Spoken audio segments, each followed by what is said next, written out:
तालुक्याच्या प्रथम महिला आमदार सौ स्नेहलताताई बिपिनदादा कोल्हे, तसेच आजच्या कार्यक्रमाचे अध्यक्ष आमचे मार्गदर्शक उमेशजी धुमाळ, तसेच मंचावर उपस्थित असलेले सर्व नेते मंडळी, तसेच समोर बसलेले माता भगिनी, प्रिय मतदार बंधूंनो, आज मी 2025 कोपरगाव नगर परिषद सार्वत्रिक निवडणुकीकरता उभा आहे। माझ्यासह आमच्या भगिनी दीपाताई गिरमे याही माझ्या सोबत उभे आहे। तसेच नगर अध्यक्ष पदाकरता परागजी संधान साहेब हेही नगर अध्यक्ष पदासाठी उभे आहे। तुम्हाला खात्रीने सांगतो की या नगरपालिकेत तुम्ही आम्हाला जर निवडून दिलं तर मी साहेबांची शपथ घेऊन सांगतो, या भागातील चांगले रस्ते, इथल्या पाण्याचा प्रश्न आहे, गढूळ पाणी नळाला येतं, ते पाणी शुद्ध पाणी तुम्हाला कसं मिळेल, तसेच पुराचं पाणी येत राहतं नेहमी, ते पुराच्या पाण्यासाठी आमचे नईन भाई आसिफ भाई यांनी खूप मदत केलेली आहे। त्यांनी स्वतःच्या खर्चातून 10 लाख रुपये खर्च घालून जवळजवळ 400 ते 500 फूट पाईपलाईन केलेली आहे। त्याही वर मी आमदार ताईंच्या म्हणजे तुम्हाला खात्रीने सांगतो की मी काय कुठल्या मंडळाचा अध्यक्ष नाही, जसं मला ते टीका करताय की तुम्ही काय एखाद्या मंडळाचा अध्यक्ष आणला काय, नाही ते जरा जास्त बोलताय। ठीक आहे, बोला। मी कोपरगाव शहराचा भारतीय जनता पक्षाचा अध्यक्ष आहे। माझ्यावर या प्रभागाची जबाबदारी दिली म्हणून मी इथं आलेलो आहे, माझा काही आग्रह नव्हता। पक्षाने सांगितलं इथं चांगल्या नेतृत्वाची गरज आहे म्हणून मी हा प्रभाग स्वीकारलेला आहे। आणि तुम्हाला खात्रीने सांगतो, या प्रभाग मी शहराचा अध्यक्ष आहे, पालकमंत्री सुद्धा भारतीय जनता पक्षाचाच आहे, मुख्यमंत्री सुद्धा भारतीय जनता पक्षाचेच आहे, आणि पंतप्रधान सुद्धा भारतीय जनता पक्ष, त्यांचं चिन्ह कमळ आहे। त्याच्यामुळे तुम्हाला सांगतो, विकास जर करायचा असेल तर तीनही कमळ चिन्ह दाबून आम्हाला निवडून द्या, तरच आपल्या भागाचा विकास होईल। उगाच काहीतरी यायचं, फोटो काढायचे, नारळ फोडायचे आणि दाखवायचं आम्ही खूप काही केलं, असं काही नसतं। मी स्वतः आता मला काही जास्त माहिती नव्हतं या भागाचं, पण मी 15 दिवसापासून फिरतोय। मी डॉक्युमेंटरी बघितली, 1998 सालापासूनचा आला आहे त्रिशंकूचा। 1998 पासून मी जे कागदपत्र पाहिले, ते कागदपत्र काय असे त्यांनी घेतले आणि लगेच केले, अशातला भाग नाही। आमदार ताई ज्या वेळेला आमदार झाल्या तेव्हा त्यांनी हा परिसर आणला, या भागातल्या लोकांच्या अडचणी आणल्या, डोळ्यातले अश्रू बघितले महिलांचे, तेव्हा त्यांनी प्रथम म्हणजे त्यांना सुद्धा एक शहरामध्ये आणण्याकरता 4 वर्ष धडपड करावी लागली। 2018 साली त्यांनी हा प्रश्न मार्गी लावला। आणि तुम्ही सांगा म्हणजे 20 वर्ष कष्ट आम्ही करायचे आणि तुम्ही 4 वर्षातच म्हणता आम्ही सगळं केलं, हे चुकीचं आहे एकदम। तुम्हाला खात्रीने सांगतो, तुम्हाला खरोखर या भागाचा चांगला जर विकास करायचा असेल तर आमच्या सारख्या सामान्य माणसांना तुम्ही निवडून द्या। मी काय मोटरसायकलवाला माणूस आहे, मी काय 4 चाकीवाला माणूस नाही। तुम्ही आवाज दिला का 2 मिनिटात मी हजर, तुम्ही रात्री द्या, दिवसा द्या, सकाळी द्या, मी हजर, पण फक्त विकासासाठी। मला कोणाशी काही डोकं लावायचं नाही, मी माझे हात जोडतो आणि थांबतो। आराध्य दैवत छत्रपती आपल्या महाराष्ट्राचे आराध्य दैवत छत्रपती शिवाजी महाराज, भारतरत्न डॉक्टर आंबेडकर साहेब, महात्मा ज्योतिराव फुले, क्रांतिज्योती सावित्रीबाई फुले, मोहम्मद पैगंबर यांना विनम्र अभिवादन करते। आपल्या आज ज्यांनी अध्यक्षस्थान घेतले ते उमेशजी धुमाळ यांनाही अभिवादन करते। सन्माननीय व्यासपीठ आणि आपल्या कोपरगावच्या सर्व महिलांच्या लाडक्या आमदार, तशाच प्रथम महिला आमदार ह्या स्नेहलताताई कोल्हे यांनी, तसेच विकी भैया, बिपिन दादा आणि रेणुका दिदी यांनी ही जी उमेदवारी मला, तसेच आमचे वैभव भाऊ आडाव आणि परागजी संधान यांना दिली आहे। त्याबद्दल मी त्यांचे आभार व्यक्त करते. आणि आपला त्रिशंकू भाग कोपरगाव ग्रामीण हा 2018 रोजी प्रथम महिला आमदार यांनी हद्दवाढ केली, त्याबद्दल आपण सर्वांच्या वतीने मी आमदार ताईंचे आभार मानते. पुढे आम्हाला एक संधी द्या ह्या भागाचा विकास करण्यासाठी. तर त्या भागाचा विकास हा इतका महत्वाचा आहे की त्रिशंकू भागामध्ये मी पण राहिलेली आहे. ह्या भागामध्ये कधीही कोणाला रहिवासी दाखला मिळत नव्हता. जर कोणाला मृत्यूचा दाखला काढायचा असेल तर तोही मिळत नव्हता. कोणाचा मुलगा जर कुठे जॉबला जाणार असेल तर त्यालाही रहिवासी दाखला देता येत नव्हता. तर मी जेव्हा तिकडं 2016 मध्ये निवडून आले, 5 वर्ष माझं नगरसेवक म्हणून झालं, पण हद्दवाढ झाल्यानंतर जेव्हा या भागामध्ये त्या लोकांना त्याचे प्रश्न पडायला लागले तर त्यांनी माझ्याकडनं तो रहिवासी दाखला घेऊन जायला लागले. सर्वप्रथम तिथं कचऱ्याचा प्रश्न होता की आपल्या तिथे कचरा टाकायला कचरा गाडी येत नव्हती आणि मी त्या भागामध्ये राहत होते. तर मी तेव्हा नगरपालिकेत सांगितलं की हद्दवाढ भाग झालेला आहे, कचऱ्याचा खूप मोठा प्रश्न तिथं आहे, तर आपल्याकडे कचरा गाडी चालू करण्यात यावी. तर तेव्हा फक्त माझ्या एकटीच्या घरासाठी नाही तर पूर्ण हद्दवाढ झालेल्या भागासाठी कचरा गाडी ही चालू करण्यात आली. तसेच कालच्या एका सभेमध्ये आपल्या समोरच्या विरोधकांनी सांगितलं की दीपाताई जरी त्या निवडून आल्या तरी फक्त त्यांच्या बंगल्यापुरतच काम करत होत्या. तर विरोधकांना माझं सांगणं आहे की नगरपालिकेने किती फवारण्या केल्या हे तुम्ही सांगा, तेव्हा तुमच्या लक्षात येईल की मी ह्या फवारण्या कुठं केल्या आणि कुठं नाही केल्या. आणि तो जो कचरा उचलला जातोय हद्दवाढ भागातला, हा फक्त माझ्या घरातलाच नाही, पूर्ण हद्दवाढ भागातला कचरा उचलला जातोय आणि हा विरोधकांच्या घरातलाही कचरा उचलला जातोय, हे त्यांनी लक्षात घ्यावं. आणि तसंच आमदारताईंनी जो विश्वास टाकून आमच्यावर जी उमेदवारी दिली, तसेच परागजी संधान, मी दीपा गिरमे, वैभव भाऊ आढाव, या तिघांनाही एकदा तुम्ही संधी द्या. तुमचं अमूल्य बहुमत आम्हाला देऊन आम्हाला एक संधी द्या. त्यासाठी आम्ही नेहमी या प्रभागाचा विकास करण्यासाठी कटिबद्ध राहू. धन्यवाद. दादांनी जेसीबी पण दिला आणि अर्जंट आम्ही इथून भिंत टाकली आणि नानांनी पण जवळजवळ पंचायत समितीच्या माध्यमातून 4 दिवस कोकणात इथं चालवला. जेवढं आम्हाला शक्य होतं तेवढं आम्ही करत होतो. पण त्याच दरम्यान 2004 ते 2014 आपल्या तालुक्याचे आमदार होते अशोकदादा काळे. त्यावेळेस त्यांनी तर ह्या भागाकडे कधी झुंकूनही पाहिलं नाही. आम्ही काम करत होतो, हिंदोरचे आम्ही येत होतो, पण ते कधी आम्हाला इथं दिसलेही नाही. या भागासाठी काही त्यांना त्याची जाणीव झाली नाही.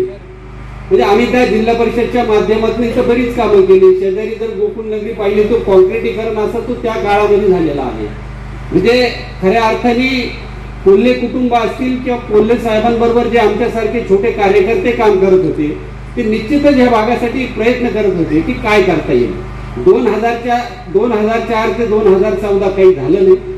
त्यानंतर 2014 ते 2019 आदरणीयताई आमदार झाल्या आणि आमदार झाल्यानंतर त्यांनी पहिलं काम काय केलं असेल तर हा भाग नगरपालिकेला कसा जोडता येईल आणि त्यांनी 4 वर्ष आता प्रयत्न केले आणि हा भाग नगरपालिकेला जोडला गेला. मग आता हा भाग नगरपालिकेला जोडल्यानंतर 2019 नंतर काय झालं आपल्याला माहित आहे. 800 मतांनी ताईंना पराभव स्वीकारावा लागला आणि त्यानंतर काय झालं, ताईंनी केलेल्या कामावरती आयत्या रेघोट्या या तालुक्याचे जे आता काय आमदार आहे आशुतोष दादा यांनी तेवढंच काम केलं. गावामध्ये ताईंनी मंजूर केलेले कामं असतील, इथं याचे कामं असतील, त्याच्यावर फक्त मी केलं एवढंच चालू आहे. आजही त्यांचं मी केलं एवढंच चालू आहे. मग 6 वर्ष झाले तुम्ही आमदार आहात. मग आमदार झाल्यानंतर तुम्ही या शहरामध्ये तरी काय केलं एकदा हे जनतेला सांगा ना. व्यासपीठ आणि समोर बसलेल्या सर्वांना माझा नमस्कार.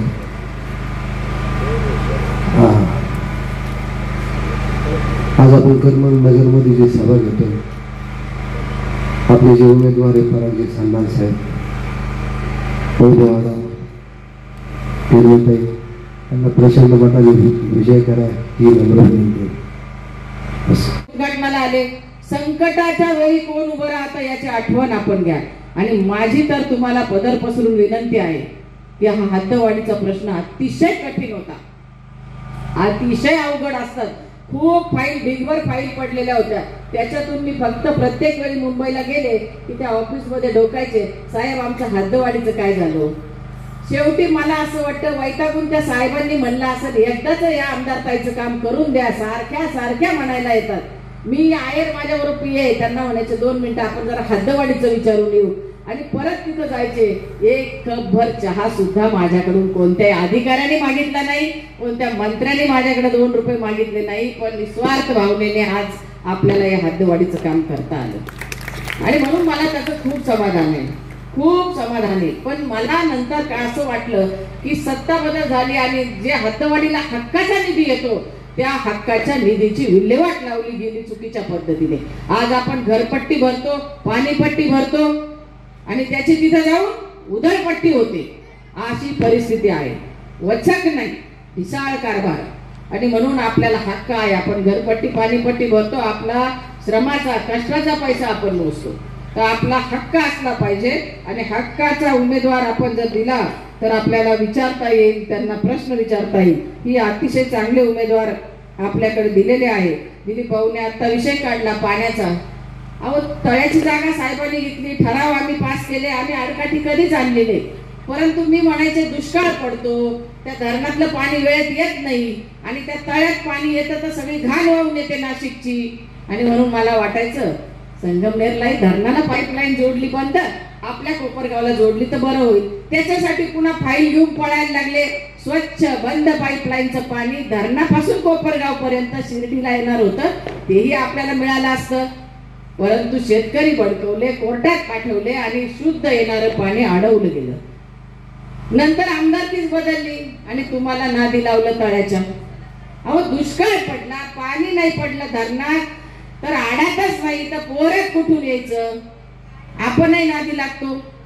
आणि म्हणून समजून घ्या, दूरदृष्टी असणारं नेतृत्व तो काय बघा कसा होता. स्वर्गीय कोल्हे साहेबांवर विश्वास ठेवला लोकांनी, अनेक वर्ष त्यांच्या पाठीशी राहिले आणि म्हणून हे अशी सोन्यासारखे कार्यकर्ते सुद्धा आजही त्या विचारांशी आमच्याशी जोडले गेलेले आहेत. साहेबांनी नेहमी दीन दलित गरीब सामान्य माणसासाठी प्रश्न सोडवण्यासाठी काम केलं. जाती धर्माचं राजकारण सुद्धा साहेबांनी कधी केलं नाही आणि म्हणून आमच्याबरोबर आज एक चांगली सगळी फळी तयार आहे. सगळ्या जाती धर्माचे लोक आहेत, कामावर श्रद्धा आणि सबका साथ सबका विकास हा विचार घेऊन आज आमचा परिवार काम करत आहे. मगाशी आता आपल्याशी बोलले, सगळ्यात महत्वाचं निसार भाई आपल्याशी अतिशय चांगलं बोलले. लब्बेक सोशल फाउंडेशनचं काम ते बघतायत, भाई भाई फाउंडेशनचं बघतायत, फुले शाहू आंबेडकरांच्या चळवळीचं ते काम बघतायत. इतक्या चांगल्या विचाराची मंडळी आहे, धडपडणारे आहे.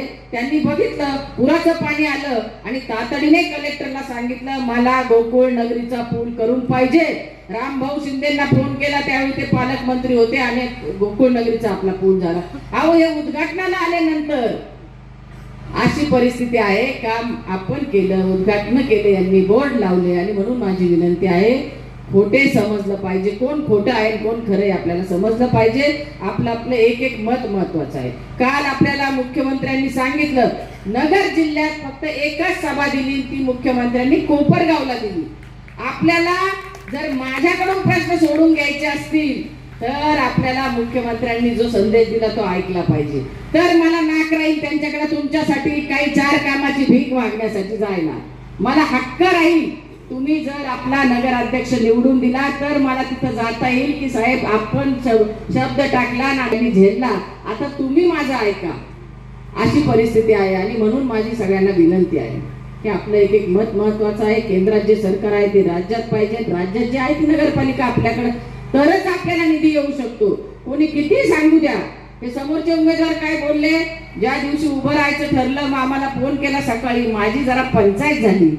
कालपर्यंत वॉर्डातले उमेदवार ठरवून घेतले, जनाला द्या, माझ्या मंडळीला द्या, अमक द्या, आणि नंतर अचानक फोन केला दुसऱ्या दिवशी की अहो मला खूप मोठं पद द्यायचे म्हणे अजितदादा. भाषणातून सांगतात की तुमच्यासाठी मी उभा राहिलो, प्रत्यक्षात हे स्वतःसाठीच उभे राहिले. अशी परिस्थिती आहे. तुम्हाला खरं सांगायला हरकत नाही आणि म्हणून भरोसा कोणावर टाकायचं हे आपण ठरवा. आणि आपले प्रलंबित काम आपल्याला जर करून घ्यायचे असेल तर निश्चित निश्चित आपण सगळ्यांनी कमळ या चिन्हावर बटन दाबा.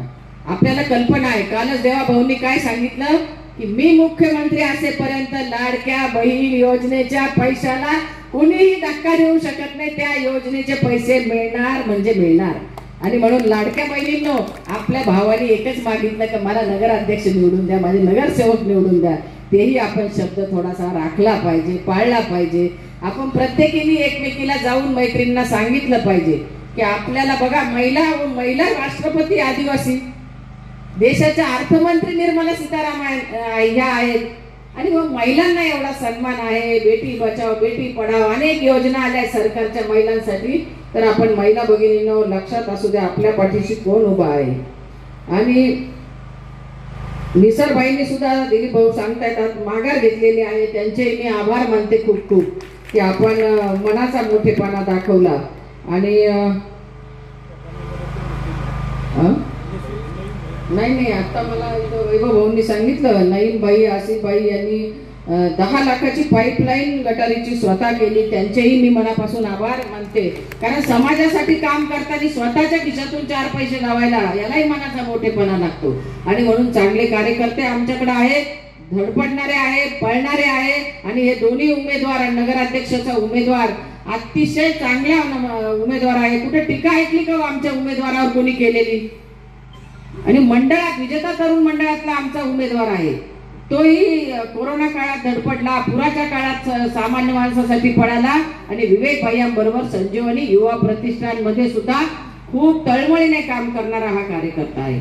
वैभव भाऊंचे वडील तर संजीवनी कारखान्यामध्ये सर्व्हिसला होते. त्याच्यामुळे ह्या मुलांनी आपल्या वडिलांचं काम पाहिलेलं आहे. चांगले उमेदवार आहे. मी पुन्हा पुन्हा विनंती करते की कोणी येईल, काही सांगल, खोटं नाटक बोलल, आपण आमच्या परिवारावर विश्वास ठेवा. आणि मलाही माझी थोडीशी इज्जत ठेवा की तुमच्या भागामध्ये जो काही हद्दवाढ झाली, या हद्दवाढमध्ये हे नगरसेवक आमचे निवडून द्या. म्हणजे तुमच्यासाठी जे प्रलंबित प्रश्न आहेत ते मांडण्यासाठी मला वारंवार मागणी करता येईल. कालच मी मुख्यमंत्र्यांसमोर मागणी केलेली आहे. परंतु पहिल्यांदाच आपल्याला 2 उमेदवार निवडून द्यायचे. नगराध्यक्षात हायेस्ट मतदान या भागातून नगराध्यक्षांना सुद्धा झालं पाहिजे, अशी माझी सगळ्यांना कळकळीची विनंती आहे. परत आपली अडचण झाली तर कोणीही धावणार नाही हे लक्षात घ्या. संजीवनी हाकेच्या अंतरावर आहे. संजीवनीची डिझास्टर मॅनेजमेंट यंत्रणा आहे. आपत्कालीन परिस्थिती आली की आपण हक्काने संजीवनीला बोलवतो. 3 ॲम्ब्युलन्स आहेत. आणि दुर्दैवाने काही घटना घडली तर अमरधामपर्यंत सुद्धा जायला आपलेच गाड्या आहेत. गावात फिरता दवाखाना आहे. त्या फिरता दवाखान्यातले डॉक्टर माझ्या बचत गटातल्या महिलेतला मुलगा आहे.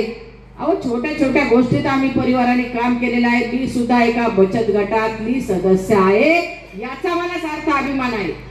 माणूस छोट्यातूनच मोठं होतं. आमचे वैभव भाऊ एका मंडळाचे सदस्य आहे, याचा मला अभिमान आहे. कोणी काही टीका करू द्या, वैभव भाऊ कोले साहेब सरपंच होते यसगावचे.